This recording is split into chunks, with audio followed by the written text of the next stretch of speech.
Boa noite a todos, sejam todos bem-vindos a mais um Evangelho no Lar. Hoje, dia 16 de abril de 2025. Hoje nós teremos o nosso tema, dando continuidade da semana passada, que foi Evangelho é a luz do cosmo, de Ramatiz. Nós vamos dar prosseguimento hoje com o tema O Código Moral, o Evangelho. Antes disso, vamos agradecer a Jesus pela sua presença entre nós, agradecer a espiritualidade que coordena esses estudos e que Jesus possa nos aquecer o coração, possa abrir a nossa mente, a nossa consciência, para que nós possamos, através dessas palavras de Ramatiz, nós possamos aprender algo neste dia. E que Jesus nos abençoe e a todos aqueles que estão presentes ou que também não estão presentes nessa live. Que Jesus abençoe a todos, assim seja, graças a Deus. Então, Ramatiz, ele explicou na última quarta-feira, ele explicou qual que era o fundamento e objetivo do Evangelho. E aí ele continua, o código moral, o Evangelho. O Evangelho, ele é a síntese global de todos os ensinamentos dos iniciados que, respeitando o livre-arbítrio individual, apresenta para todas as épocas normas de evoluir ao alcance de todos os homens, mas independente de qualquer atributo pessoal, grau de inteligência, raça ou condição social. Não importa nada disso. O Evangelho é o código moral de maior poder esotérico para a modificação humana, porque é definitivo e integral na sua mensagem cósmica. É de senso comum que até o momento nenhum filósofo ou cientista digno de nome qualquer absurdo ou regra insensata na estrutura do Evangelho. Então, aqui, o que Ramatiz está dizendo? Ele está dizendo que até hoje ninguém conseguiu encontrar nada que fosse absurdo no Evangelho, mas tudo muito coerente com todas as épocas que nós vivemos. E aí ele continua. Embora o Evangelho seja o resumo espiritual, elaborado de acordo com a cultura e os costumes da etnia judaica, ele consegue expor a mensagem para qualquer temperamento humano, em face de sua contextura de universalidade, inclusive proporcionando novas interpretações educativas e redentoras em conformidade com qualquer época. E é um processo doutrinário de moral espiritual que disciplina e que orienta qualquer tipo humano. Não é um sistema nem tratado eletivo apenas para os místicos, mas é também um sistema indiscutível, é comprovado e vivido por Jesus, o mais sábio e evoluído dos homens. Não há mais ensejo para dúvidas e discussões. O Evangelho, já vivido por muitos homens que se devotaram ao Cristo, demonstrou que é de perfeita e sensata aplicação na vida humana, sem qualquer restrição ou condição. Então, ele está dizendo aqui o quê? Que o Evangelho, ele foi escrito para qualquer pessoa, não importa a raça, não importa o grau de estudo, não importa a cor das pessoas, ele foi escrito para todos, ele vem proporcionar a nossa diretriz para a nossa vida. É baseado no Evangelho que a gente deve seguir a orientação que nós devemos seguir é a orientação do Evangelho, ela é sempre atual, ela nunca sai de contexto. E ele continua, jamais alguém refutou a conclusão lógica de que a humanidade resolveria todos os seus problemas emocionais, sociais, educativos, econômicos e morais no mais sadio clima de paz e labor, caso adotasse integral e incondicionalmente o Evangelho como norma disciplinar para orientar as relações humanas, pessoais e interpessoais. Então, sob a inspiração e a regência legislativa dos preceitos evangélicos, todos os problemas desagradáveis, trágicos e desventurados do mundo seriam definitivamente resolvidos com sabedoria, tolerância, amor e confiança mútua. Toda atividade criminosa, exploradora e separativista da personalidade humana, que por força de interesses pessoais chega até a perversidade de matar e pilhar, seria completamente extinta sob a norma incondicional do ama o próximo como a ti mesmo, ou faze aos outros o que queres que te faça. Então, o que ele está dizendo? Que se todo mundo seguisse o evangelho, não teria crimes, não teria nada que prejudicasse as pessoas. Por quê? Porque amar o próximo como a ti mesmo. Então, se eu amasse o próximo como a mim mesmo, eu não faria nada que fosse ruim para o outro ser. Por quê? Porque eu quero o melhor para mim. Se eu quero o mesmo para o outro, nenhum ser jamais usaria de violência com outros seres. Mas a violência existe porque nós ainda não seguimos o evangelho. E ele continua: o amor preceituado, exaltado e vivido por Jesus e retratado no evangelho extinguirá também os fanatismos, sectarismos e as discussões e lutas religiosas que são frutos das interpretações bíblicas bizantinas e pessoais de sacerdotes ou líderes religiosos que ainda não compreendem a própria máxima de Paulo, que ele diz: a letra mata e o espírito vivifica. Então, aqui ele está dizendo que se todas as pessoas entendessem, interpretassem o evangelho, o que Jesus veio trazer para nós, não haveria discussões, não haveriam brigas, não haveriam lutas. Por que não haveria nada disso? Porque Jesus, ele veio trazer a paz, ele veio trazer o amor, a compreensão, ele veio trazer, na verdade, através do evangelho, o entendimento entre as pessoas.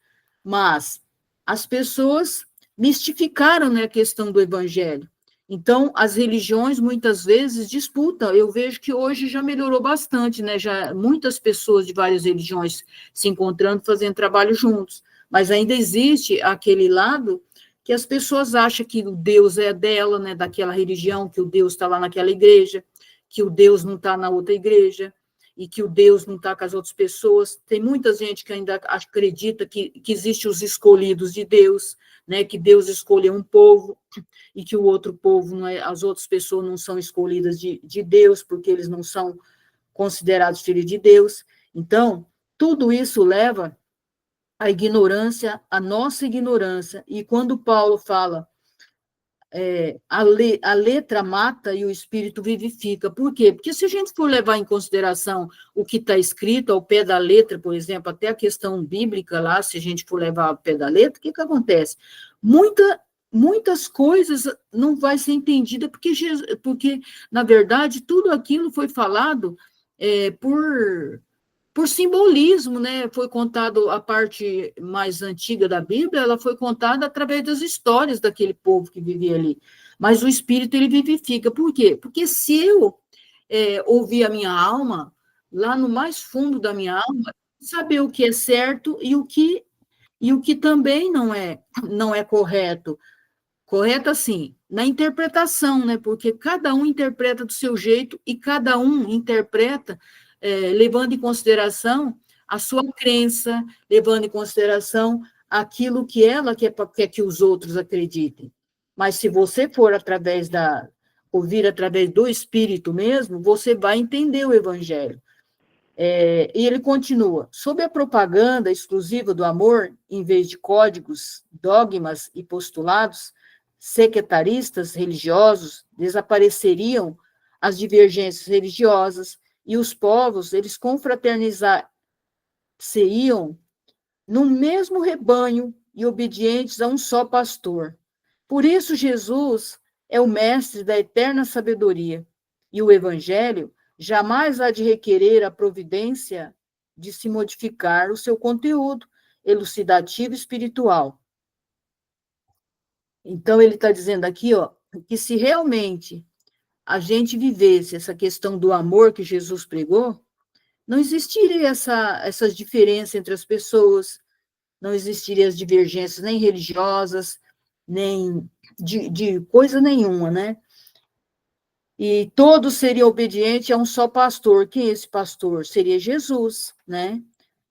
Que ele que veio unificar todos os povos.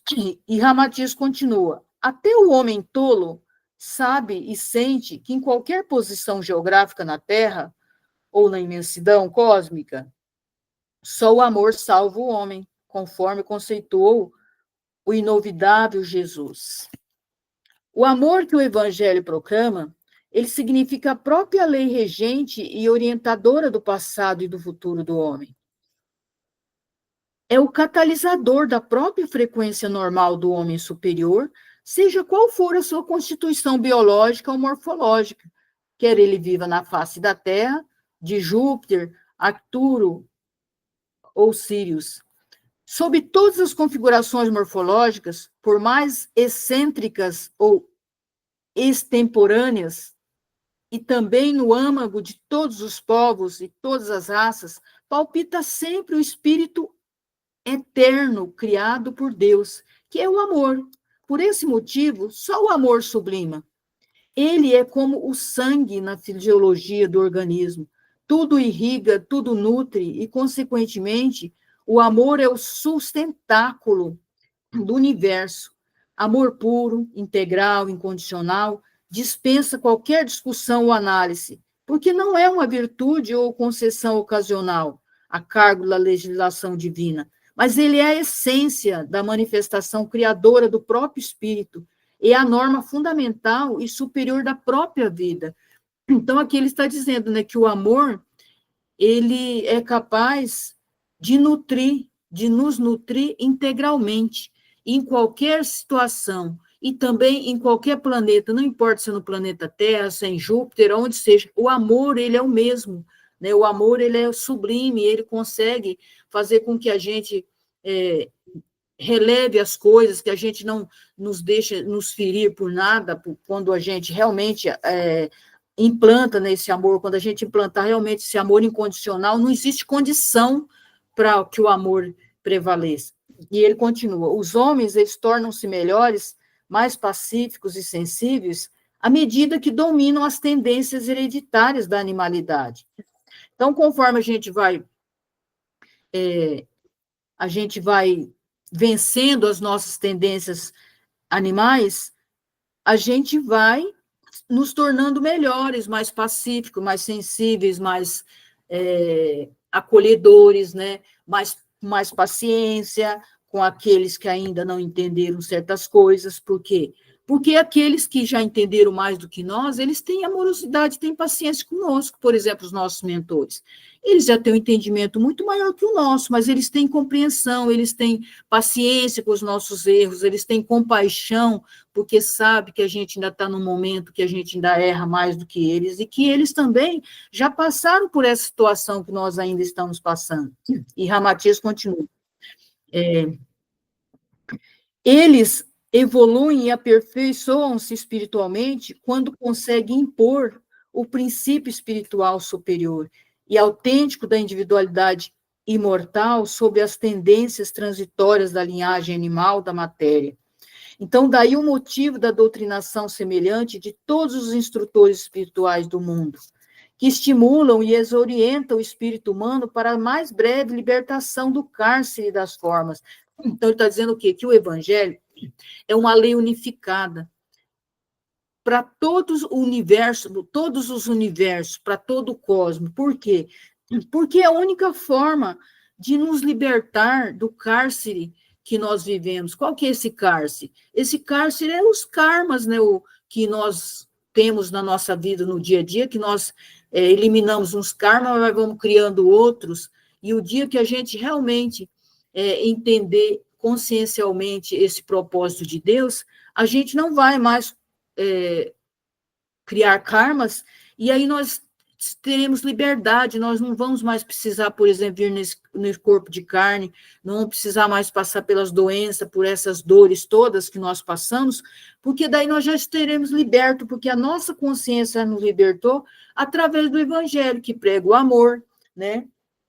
Que prega as virtudes que nós deveremos não adquirir, porque nós já as temos dormitando no nosso espírito, mas nós precisamos acordar essas nossas virtudes para que elas possam nos libertar de todas essas coisas que nós ainda somos prisioneiros. E ele continua. O labor intensivo, ou seja, o trabalho intensivo e espiritual do homem, ele deve mantê-lo incessantemente vigiando a sua própria vivência física, no sentido de vencer o mais cedo possível o primarismo dominante dos seus ancestrais das cavernas. Então, o que ele está falando aqui? Que a gente deve vigiar a nossa vida física, o que nós fazemos, o que nós pensamos, o que nós sentimos no nosso dia a dia, na nossa vida aqui no planeta Terra, porque nós precisamos nos libertar desse primarismo, né? Aquilo que dominava lá os nossos ancestrais da época das cavernas, que eles ainda lutavam com animais, que tinham uma vida totalmente, né, primitiva. Nós precisamos nos libertar de tudo isso. E Ramatiz continua. Mas como a civilização é o meio e não o fim para o homem lograr a sua acesse espiritual, ele deve governar e não ser governado pelos valores medíocres do mundo material, os quais Jesus classificou de tesouros que as traças comem e a ferrugem roem. Então, ele está dizendo que a gente precisa vencer, né, todas essas coisas que são as ilusões do mundo, que Jesus, a traça corrói, né, e a ferrugem, né, rói, e as traças, elas comem. Então, nós precisamos, o nosso exercício, na verdade, é vencer todas essas coisas. Então, nós não temos que vencer o outro, nós temos o compromisso de vencer as nossas próprias tendências, porque cada um cuida da sua libertação. É claro que uns ajudam os outros, mas nós precisamos estar atentos, porque nós viemos buscar a nossa libertação. E ele continua: justifica-se que o espírito ainda sofra a coação das coisas e dos objetos atraentes da vida física, enquanto ele ainda ignora a sua realidade espiritual eterna. Mas depois que descobre ou identifica a sua natureza sublime e imortal, que se apercebe da latência do reino divino em si mesmo, deve proceder à sua libertação, desimantando-se conscientemente das algemas gravitacionais da morfologia terrena. E quando ele fala aqui, quando nós descobrimos, porque nós já sabemos disso, né? A gente já ouviu 1000 vezes falar que nós somos seres eternos, que nós não somos a matéria, que nós não devemos nos apegar às coisas que são passageiras, tudo isso nós já sabemos. Então, agora, já que nós sabemos, nós precisamos exercitar isso em nós, até a gente conseguir essa libertação, porque saber nós já sabemos. O homem que ainda persiste no culto primário e ilusório do mundo de César contraria completamente a sua natureza autêntica e elevada do espírito imortal. Assim como a luz ilumina a lâmpada, mas não adere à sua forma transitória, o espírito deve iluminar as configurações físicas do mundo, onde precisa ativar a sua conscientização, mas sem perder a sua autonomia sideral pela escravização das formas. O que ele está dizendo aqui?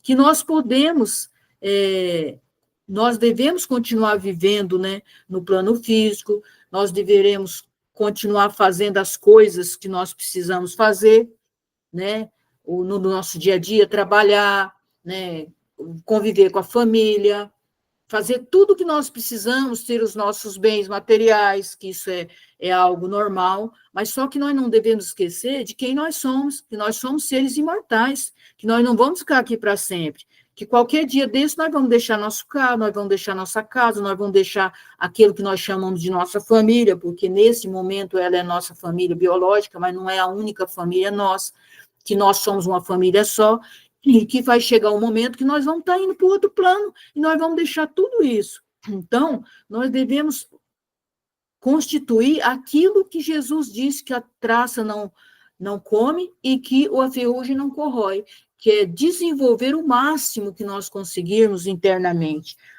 Aquilo que nós dermos conta, mas aquilo que nós dermos conta nessa existência, nós precisamos fazer. Mas nós não vamos dar conta de tudo, mas pelo menos de uma parte nós damos conta, né? Porque o conhecimento não chega por acaso a nós, ele chega porque nós já estamos prontos para batalhar, para nós vencermos essas diversidades que existe ainda dentro de nós. E continua Ramatiz. As leis sociais, elas evoluem conforme os costumes, temperamento, latitude geográfica, cultura dos povos, necessidades biológicas, inclusive quanto ao progresso técnico e os eventos científicos que amparam e estimulam o crescimento demográfico. Então, o que ele está falando? Olha a coisa importante. As leis sociais evoluem conforme os costumes e temperamento. Quer dizer, conforme nós vamos mudando nossos costumes, nosso temperamento, essas leis elas vão se tornando mais propensas a ajudar a humanidade. Quanto mais nós estivermos arraigados no nosso animalismo, no nosso questão primitiva, o mundo ele vai girar em torno desse primitivismo. Então, olha como que é importante a gente mudar a nossa forma de ver o mundo, a nossa forma de atitude perante o mundo, porque isso vai ajudando a ruir esses costumes primitivos que precisam ser descartados, né? Então, continuamos lá. Assim, a lei social dos homens das cavernas e primaríssima falha na sua aplicação psicológica humana, mesmo em comparação às próprias regras ainda anacrônicas da Idade Média.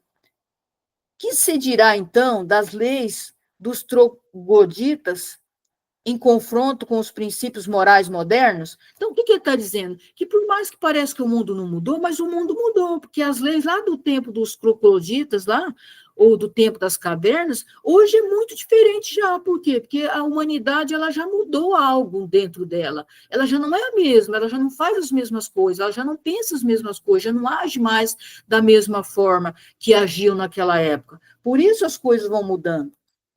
Em consequência, qual seria o resultado de compararmos também as leis mais avançadas de vossa humanidade atual, apreciadas e examinadas sobre os preceitos sociais mais evoluídos de outras humanidades planetárias superiores? Então, ele está perguntando, por mais que a gente já evoluiu, por mais que hoje a gente já não pensa, já não faz as mesmas coisas que o homem da caverna fazia, mas se a gente for comparar com as leis, com as atitudes daqueles seres que já são superiores nos outros planetas, a gente ainda vai estar aquém, é como se a gente estivesse lá na caverna ainda, em relação à vida nos planetas mais avançados do que nós. E ele prossegue. Possivelmente, o mesmo hiato diferencial entre a lei do homem das cavernas e a legislação moderna terrícola há de se positivar, confrontando-se os princípios superiores de outras moradias habituadas. Inúmeras regras e disposições sociais, que no passado já foram de alto gabarito social, hoje são fórmulas passadiças e criticáveis que se desfazem antes dos eventos modernos e nas relações entre os homens do século atual. E quando for daqui a algum tempo, as pessoas vão criticar também a nossa forma e a nossa maneira de agir, ou falar, nossa, como que aquele povo fazia daquela forma? Como que aquele povo agia daquela forma? Né? Por quê? Porque lá na frente o nosso planeta vai estar muito mais evoluído do que hoje, os sentimentos vão estar muito mais lapidados. E ele continua. O evangelho, no entanto, embora pareça na atualidade um conceito social demasiadamente prematuro para a vossa humanidade, a qual ainda vive sedenta de ambições, poderes e vãs riquezas, é, no entanto, o organograma mais avançado na face da Terra. Imutável no tempo e no espaço, ele serviu há 2000 anos para plasmar os inimitáveis e inesquecíveis apóstolos e discípulos do Cristo na Judéia. Assim como já santificou milhares de homens até a vossa época. Malgrado alguns pensadores e psicólogos modernos taxarem o evangelho de contexto primário, ingênuo e impraticável no seio da humanidade terrena, considerada tão objetiva e cientista, de moral tão elevado, correto e ainda atual, capaz de aliviar e de dirimir os complexos problemas da humanidade. Embora alguns intelectos epicurísticos considerem excessivamente místicos e improdutivos os temas evangélicos, como amai-vos uns aos outros, ou não vos preocupeis com os tesouros que as traças corroem e a ferrugem come, o certo é que tais princípios singelos jamais produziram tipos como Átila, Gengis Khan, Tibério, Nero ou Hitler. No seio da velocidade humana, cada vez mais acicatada pela ganância da fortuna fácil, que ativa a impiedade e a pilhagem inescrupulosa, os conceitos ingênuos do Evangelho de Jesus é que caldearam as figuras heróicas e sublimes de Paulo de Tarso, João, Pedro, Francisco de Assis, a Teresinha de Jesus, Vicente de Paulo, Padre Damião, Francisco Xavier e Maria de Magdala. Então, ele está dizendo que foi o Evangelho que fez com que todos esses seres avançassem espiritualmente.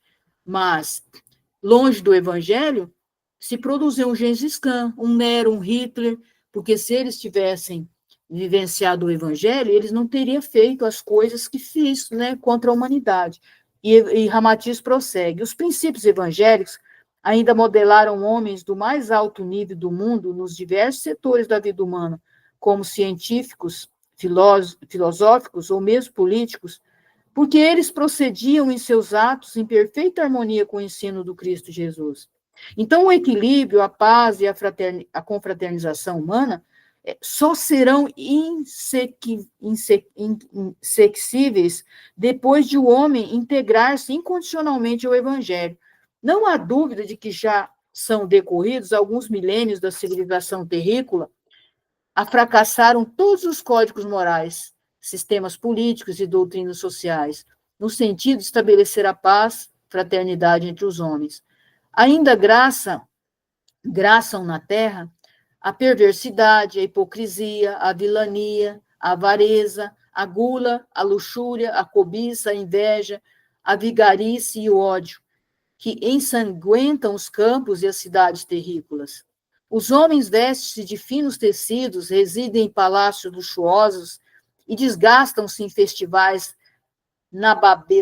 nababescos, conduzem veículos luxuosos e fumam em epicurísticas piteiras, mas detentos de desejos não respeitam a mulher do mais íntimo amigo. Em verdade, ainda são os mesmos trogloditas que não evoluíram, mas ainda apenas mudaram de traje e de veículo. Então, ele está dizendo que mesmo depois de 2000 anos, né, ainda existe toda essa questão dessa violência, todas essas coisas que muitas pessoas passaram verniz, né? Vivem em roupas luxuosas, mas muitas vezes por dentro são as mesmas pessoas daquela época. E Ramatiz continua: quem importa se alguns pensadores e pressupostos gênios terrícolas ainda subestimam o Evangelho?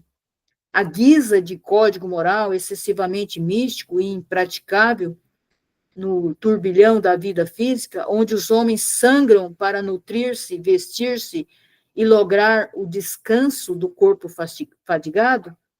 Porventura, tais filósofos e moralistas lograram descobrir tratado mais completo, capaz de extinguir as torpezas, crueldade, insânias da humanidade terrena? Então, ele está perguntando, aqueles que criticam o Evangelho, eles descobriram alguma coisa melhor? Algo que faz com que as pessoas se tornem melhores? Não, eles não descobriram nada, eles só descobriram matéria. Até agora me lembrei de uma passagem com Bezerra de Menezes, onde um cara ele quis desafiar o Bezerra para que ele provasse que o espiritismo realmente era de verdade. Aí o Bezerra perguntou para ele o que os materialistas faziam para consolar as mães quando perdiam os filhos, para consolar as viúvas quando perdiam os maridos, para consolar as pessoas quando elas eram acometidas por uma doença grave. O que eles faziam para consolar essas pessoas? Nada. Eles não faziam absolutamente nada. Mas o que eles faziam? Eles iam tirar a esperança, eles iam tirar a crença daquelas pessoas para conseguir vivenciar e levar a vida delas à frente. Aí o cara não teve resposta, porque ele não tinha resposta, eles não faziam nada para ajudar a humanidade. E estava ali criticando a questão do espiritismo, que estava ali trazendo esperança, trazendo fé, trazendo aconchego, acolhimento para aquelas pessoas. E aí, vou mais um pedaço aqui, mais uma parte de Ramatiz. Ele diz assim: evidentemente, enquanto os homens ainda subestimam o Evangelho e esquecem da exemplificação de Jesus, Deus precisa lançar mão de recursos drásticos e convincentes como tufões, epidemias, catástrofes, inundações, terremotos e tragédias que pulverizam cidades e liquidam povos, mas confraternizam pobres e ricos, inimigos e amigos, sábios e analfabetos, católicos e protestantes, espíritas e umbandistas, muçulmanos e hinduístas, judeus e árabes, hinduístas, judeus e árabes, tá? Então, o que ele está falando? Que, enquanto nós ainda subestimarmos o evangelho, Deus vai ter que trazer coisas para fazer com que a gente confraternize uns com os outros, para que a gente vá diluindo essa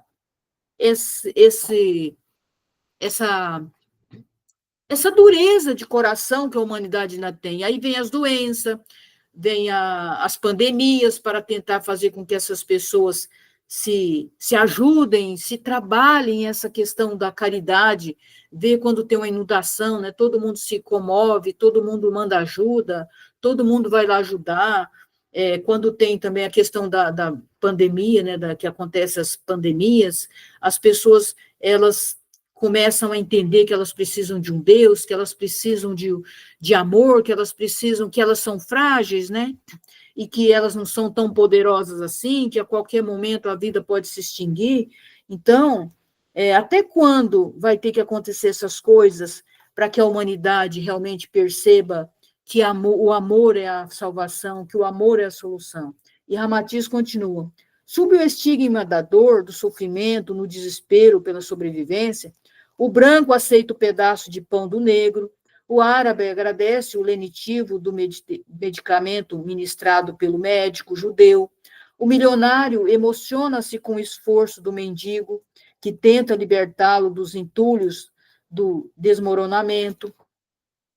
A tragédia, a dor e o sofrimento arrasadores aproximam inimigos, relacionam párias e fidalgos, extinguem racismos, nivelam diferenças sociais, elimina barreiras políticas e intelectuais.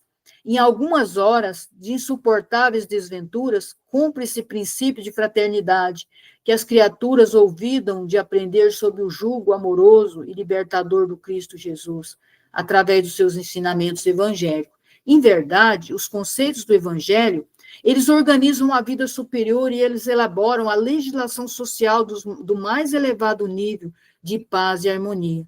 O Cristo Jesus, o mais avançado mensageiro do mundo carnal, iluminou as sombras do mundo animal e transfundiu a alma do terrícola às luzes da angelitude imortal. Quando plasmou, através do seu próprio sangue, as regras e as leis emanadas do princípio uno do universo. Então, é muito interessante essa questão quando o Ramatiz ele descreve sobre o evangelho. Porque quando a gente está doente, a gente lembra que a gente é frágil, né? Quando a gente está sob um perigo grandioso, assim como foi a pandemia, por exemplo, aí a gente vê, aí a gente, até aquele, né, que nunca pensou em Deus, que achou que a vida dele era aqui na Terra, né, era imortal, que nós sabemos que a nossa vida é imortal, mas não aqui na Terra, né? Ela prossegue, ela vem, ela volta, ela prossegue em outros mundos também.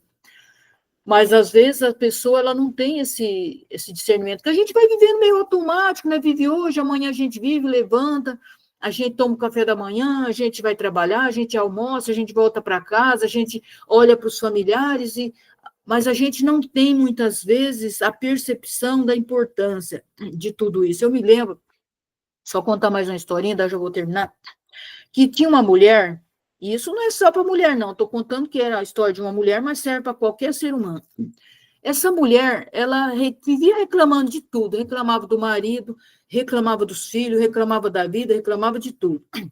Ela era muito infeliz. Um dia ela sonhou que o marido tinha morrido, que os filhos tinham morrido e que ela tinha ficado sozinha.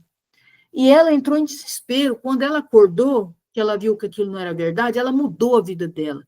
Então, quantas vezes a gente não trata, né, a outra pessoa da forma que deve ser tratada? Mas e se essa pessoa não tivesse, amanhã ela não tivesse junto comigo mais? Como é que eu ia tratar? Como é que eu ia me sentir?